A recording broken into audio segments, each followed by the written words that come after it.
Kisah tragis sejoli di Nagrek yang jasadnya ditemukan di Sungai Serayu masih menyisakan banyak teka-teki. Keluarga pun mendesak polisi untuk mengusut apa sebab Handi dan Salsa tewas secara tidak wajar. Dan kita akan mengulasnya bersama Bapak Entes Hidayatullah, ayah korban Handi, dan juga Reza Indragiri, pakar psikologi forensik. Selamat malam Pak Entes dan juga Mas Reza. Selamat malam.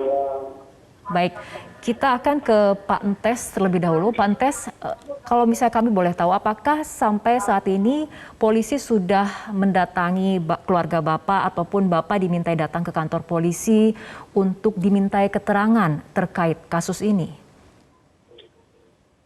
Kalau dari Bareskrim saya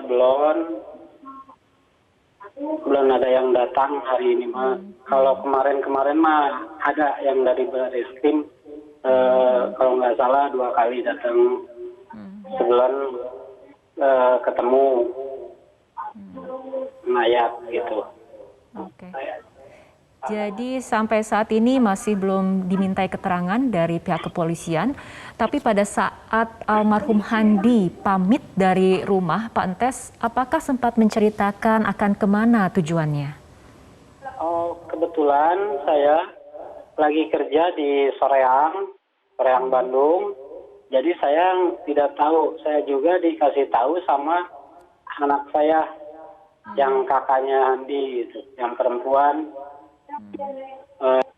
Ditelepon, Bapak pulang si Handi tabrakan. Gitu. Nah, kira-kira jam 3:30 saya dapat berita dari anak saya.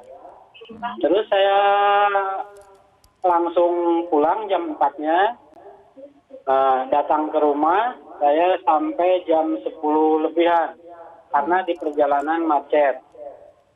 Terus bini saya sama teman-temannya mencari ke rumah sakit di Garut, terus di Cicalengka, terus di Limbangan, Puskesmas. Ternyata nggak ada dibawa ke rumah sakit. Itu, Mbak. Oke. Pak Entes, kapan terakhir kali almarhum sempat memberi kabar kepada keluarga sebelum keluarga mendengar adanya informasi kecelakaan ataupun tabrakan ini? Mungkin karena dia waktu ditinggal kata ibunya, dia lagi tidur. Ibunya mau ke pengajian sore itu. Jadi Handi ini nggak ada yang tahu perginya kemana gitu. Oke. Nggak bilang. Baik.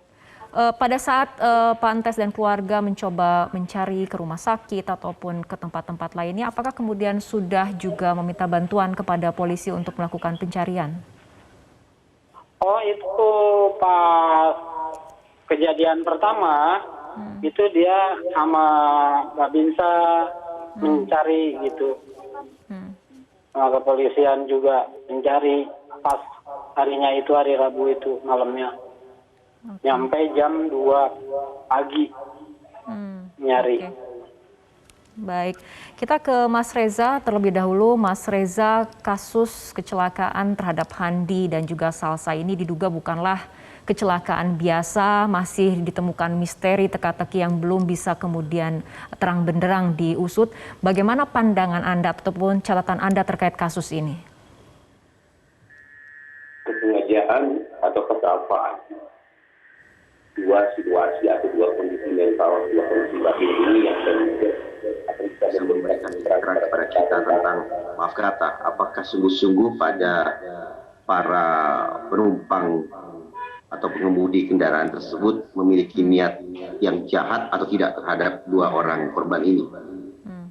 Kalau kita sebatas bicara tentang kecelakaan, maaf, tanpa mengurangi rasa sedih, rasa duka cita terhadap korban, kita paham bahwa kecelakaan adalah peristiwa yang sangat-sangat sering terjadi. Jadi kalau kita bicara kecelakaan, ini merupakan peristiwa yang umum, peristiwa yang lazim. Demikian pula ketika ada orang yang memutuskan untuk mengangkat korban, mengangkat orang yang barangkali ditabraknya, itu juga sudah tercantum dalam undang-undang. bahwa setiap orang yang mengetahui ada peristiwa yang kemudian bisa berakibat maut bagi korban, maka memang undang-undang mengharuskan orang tersebut untuk memberikan pertolongan kepada yang bersangkutan. Sampai di situ, lagi-lagi ingin saya katakan ini adalah rangkaian peristiwa yang bisa dikatakan biasa. Tapi kemudian peristiwa yang menjadi janggal luar biasa adalah ketika kemudian jasad kedua korban ditemukan di lokasi yang jauh dengan rentang waktu yang juga jauh dari peristiwa pertama dan peristiwa kedua, yaitu peristiwa kecelakaannya dan peristiwa bagaimana kedua korban itu dibawa. Nah, pada peristiwa yang ketiga ini, yaitu jauhnya lokasi korban ditemukan, di sini muncul pertanyaan, apakah korban yang tubuhnya ditemukan di lokasi yang jauh tersebut merupakan cara oleh para pelaku untuk menghilangkan barang bukti, ataukah ada motif-motif yang lain? Ringkas kata, ringkas cerita, kalau kita sebatas berbicara tentang peristiwa pertama dan peristiwa kedua, maka lagi-lagi ini bisa dikatakan sebagai sebuah rangkaian peristiwa yang biasa, peristiwa yang umum, peristiwa yang lazim. Tentu saja tetap harus diinvestigasi oleh polisi. Tapi kalau kemudian kita kaitkan ke peristiwa ketiga, di sini baru muncul tanda tanya yang besar. Oke, apabila kita lihat juga dari pengakuan warga ada keengganan dari terduga pelaku untuk mendapatkan pertolongan dari warga, artinya kemudian didampingi oleh warga ke rumah sakit. Melihat dari pola perilaku dari terduga pelaku kecelakaan ataupun tabrakan ini, bagaimana catatan Anda, Mas Reza?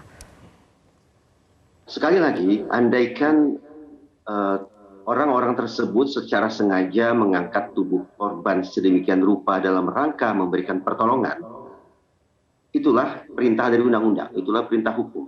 Karena kalau mereka tidak melakukan itu, justru mereka akan kena pidana. Tapi saya tidak tahu pasti apakah tubuh korban itu diangkut dalam rangka memberikan pertolongan, ataukah berkaitan dengan peristiwa ketiganya, yaitu untuk menghilangkan barang buktinya. Pada aspek ini, titik kritis yang harus dicari tahu oleh polisi untuk sekali lagi memastikan apakah ini kealpaan ataukah sungguh-sungguh sebuah kesengajaan. Oke. Titik kritik yang harus kemudian harus dicari tahu oleh polisi seperti itu ya, Mas Reza. Pak Antes, usai jeda kita akan lanjutkan kembali perbincangan, terutama kami ingin mengetahui lebih lanjut ketika Pak Antes datang ke lokasi kejadian, ada informasi apa dari warga sekitar yang melihat kecelakaan ataupun tabrakan itu terjadi. Kita akan lanjutkan perbincangan, tapi kita ikuti jeda berikut terlebih dahulu. Pemirsa, kita akan kembali lanjutkan perbincangan Pak Antes dalam pencarian pada saat itu untuk mencari korban yang merupakan anak Bapak. Selain ke rumah sakit, apakah Bapak sempat langsung ke lokasi kejadian juga, Pak Antes? Saya nggak ke tempat lokasi kejadian karena saya pulang dari Bandung itu udah malam, hampir jam 10-an, jadi nggak tahu. Saya baru nyari besoknya pagi ke rumah sakit yang belum dicari sama istri saya. Kalau istri saya dari langsung kejadian itu dia udah langsung nyari ke rumah sakit, ke puskesmas, ke 24 jam, tapi hasilnya nihil juga, nggak ada. Baru besoknya saya langsung mencari sama teman-teman ke Garut. Nah, Garut dulu, udah Garut tidak ada, pulang saya jam 9 malam, sudah besoknya dilanjutin lagi begitu. Oke. Pada saat pencarian ke sejumlah rumah sakit tidak mendapatkan informasi apa-apa, tapi apakah kemudian Pak Antes sempat diberikan informasi oleh warga yang mungkin menjadi saksi pada saat kecelakaan terjadi mengenai ciri-ciri dari terduga pelaku, ciri-ciri kendaraan yang ada pada saat kecelakaan terjadi, Pak Antes?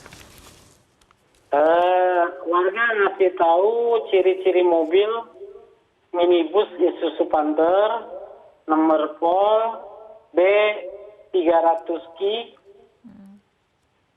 dan orang-orangnya itu pada tinggi besar, gemuk-gemuk, rambutnya pada cepak, kayak ya cepak itu rambutnya, begitu. Oke. Sempat tidak ada warga yang memberikan informasi juga ada berapa orang yang pada saat kecelakaan terlibat seperti itu, Pak? Menurut informasi warga di dalam mobil, supir nggak turun, yang turun berdua, begitu. Karena informasinya ada yang nyebut berempat, ada yang nyebut bertiga, gitu. Oke. Dari informasi orang-orang di sana yang melihat kejadian. Gitu. Oke, baik. Kita akan kembali ke Mas Reza. Mas Reza, tadi menurut Pak Antes ada beberapa warga yang kemudian memberikan informasi mengenai jumlah terduga pelaku, bagaimana kemudian deskripsi kendaraan yang terlibat, dan juga polisi masih melakukan penyelidikan dengan memeriksa kamera pengawas di sekitar lokasi kecelakaan ataupun tabrakan. Tadi Anda berbicara bagaimana polisi harus mengungkap titik kritik. Artinya, apa kemudian yang harus dilakukan oleh polisi untuk mengusut kasus ini?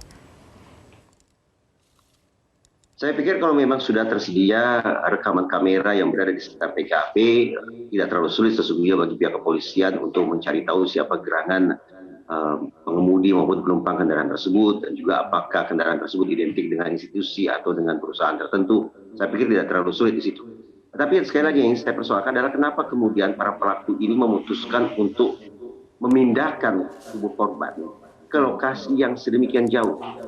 Oke. Pada situasi semacam itulah, pada perilaku semacam itulah, tak lain tak bukan muncul pemikiran saya bahwa para pelaku kemudian seolah-olah memiliki niat yang tidak baik terhadap para korban.